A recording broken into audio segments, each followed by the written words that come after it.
Hey, Steve Stine from Guitar Zoom here. Thank you so much for joining me for this edition of Steve's Songs. We're going to be looking at Jingle Bell Rock. Now, I'm going to show you, there's lots of different ways you can approach this. I'm going to show you a fairly straightforward way of being able to play this. So let's look at the beginning of the song first, which is really kind of the most fun. We're looking at playing this.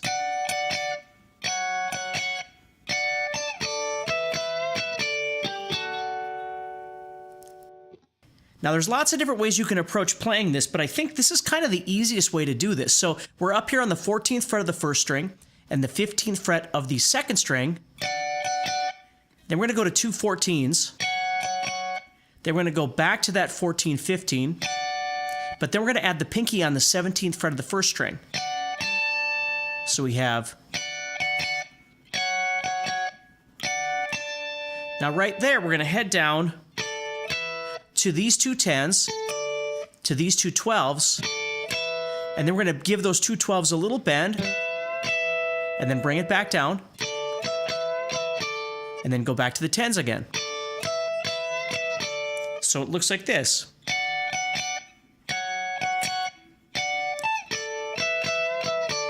And then we're going to drop down to the 12s on the second and third strings,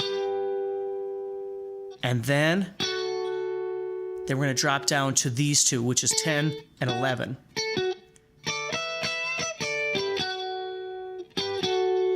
Just like that. Okay? Now, when I used to play this, I learned it up here,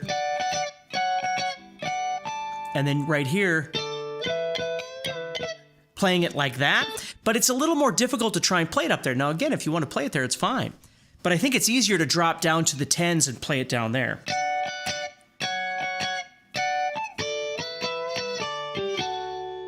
Okay, then we move into that little bass descension there. We're playing 5, 3, 2, and then 0. And then we start our chords. So let's go through all of the chords in this section. So the verse, we're looking at doing this.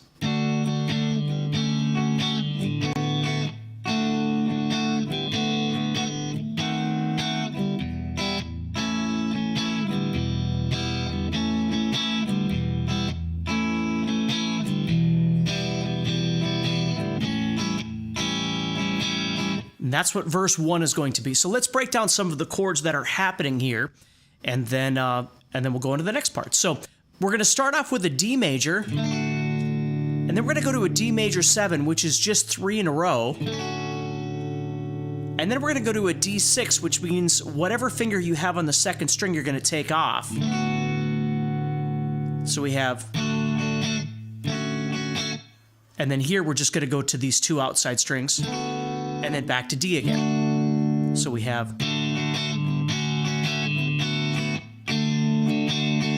So that's the first part. Then we're gonna go back to that D6. So we're going, and then we're gonna go to D sharp diminished 7, or E flat diminished 7, whatever you want to call it. Okay, and what that is we're gonna play. So we're playing on the 4th string, we're playing a 1. On the 3rd string, we're playing a 2. On the 2nd string, we're playing a 1. And then on the 1st string, we're playing a 2. We're just going to play those 4 strings, just like the D. So we have... And then this part, we're going to the D6,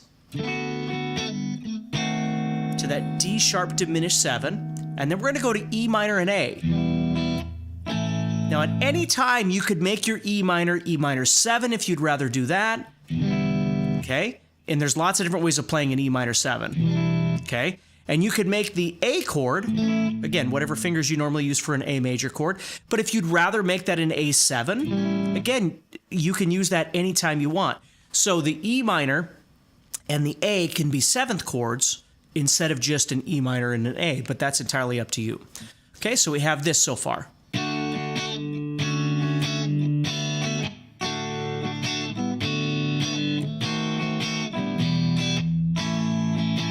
Now we're going to keep going with E minor and A. And then we're going to go to E minor for a full measure. And then A for a full measure. And that's your first verse, okay? So we have...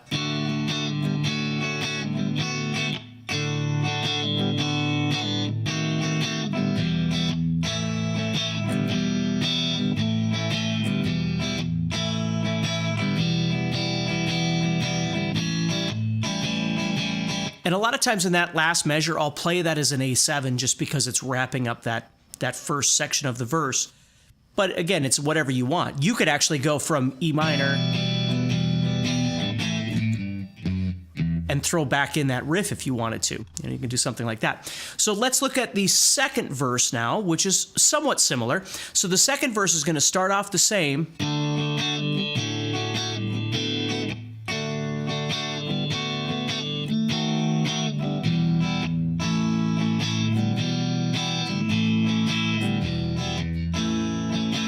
Now it's all the same right up to this point. The last two measures here switch. We're going to go E minor,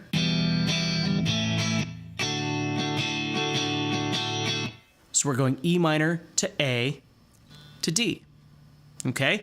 So that's the only thing that changes between these two verses is the last section, the last couple of measures. Okay? So then we move to the chorus. Let's take a look at that. So the chorus, we're going to play G, and then we're going to go to what we can call a G sharp diminished or D diminished. We can call it either one of those things. And what it is the diminished chord we were playing before, we're just going to move back one fret, which means you've got 0, 1, 0, 1. Now again, there's lots of different ways you can play this on the guitar. I'm just trying to give you a fairly easy way of being able to do this.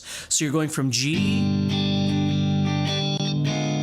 and when you strum that again, you're strumming just the bottom 4. And then you're going to go to D for 2 measures.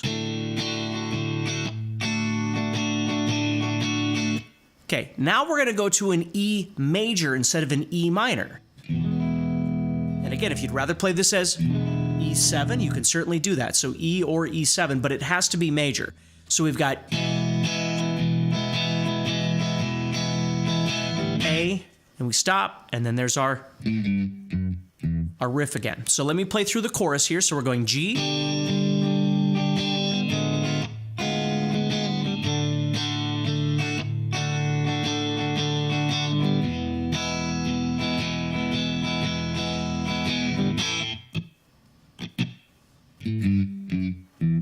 all right. So that's our verse 1, verse 2, and our chorus. Now we're going to wrap this up. We've got what we'll call the post-chorus, or whatever we want to call this. So we're going back to the same idea as the verse again for the first couple of measures. But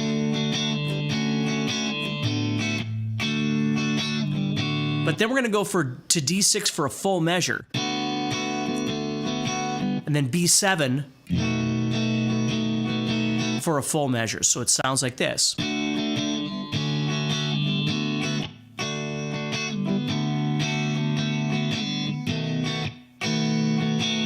Then we're going to go to G for a measure, G minor for a measure, which is going to have to be a bar chord if you know your bar chords.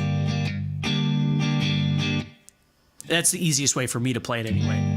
Okay? And then we're going to E minor, A, D. And that's the Jingle Bell Rock. So you might do that a couple of times.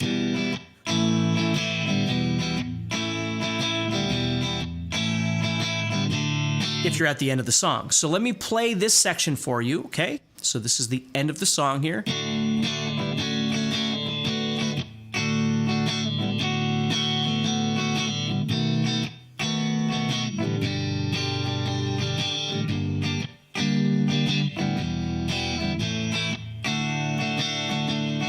And then we'd start all over, or if we were at the very end of the song, we'd do that. That's the Jingle Bell, which is E minor and A, over and over and over.